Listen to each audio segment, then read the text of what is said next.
Samantala, mas pinakulay pa nila Kapuso OST Princess Hannah Priscillas at GMA Afternoon Prime prinsesa ng City Jail Stars Sofia Pablo at Allen Ansay ang pagbubukas ng Kalakatsara Festival 2024. Tuhayan sa report ni Hazel Alviar ng GMA Regional TV Balitang Southern Tagalog.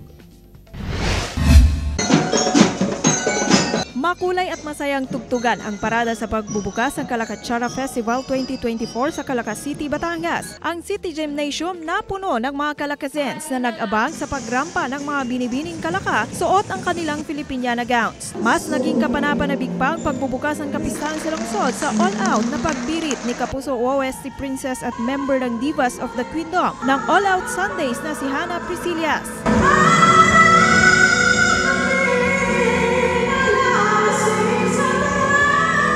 At Jeremiah Chanco na nagbahagi kung paano niya napapanatili ang kanyang magandang boses.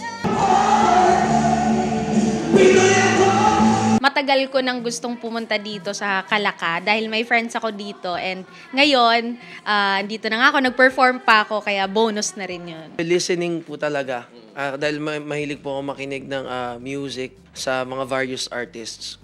The same time, practice. Inabangan din ang performances ng upcoming GMA Afternoon Prime prinsesa ng City Jail Stars Sofia Pablo at Allen Ansay na nagpakilig sa kanilang mga fans.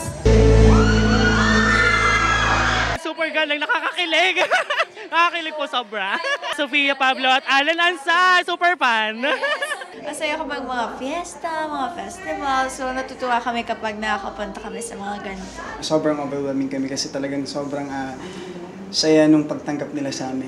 Mabilis lang pero sulit talaga. Bukod sa mga inabangang performances, ibinida rin sa Agri-Fair ang mga ipinagmamalaking produktong agrikultural ng 40 mga barangay sa lungsod. Patunay ang kanilang masaganang ani na sila ay may maipagmamalaki na dahilan ng pagdiriwang ng kapisahan, kasabay ng pagdiriwang ng pagkakatatag ng Calaca bilang isang lungsod.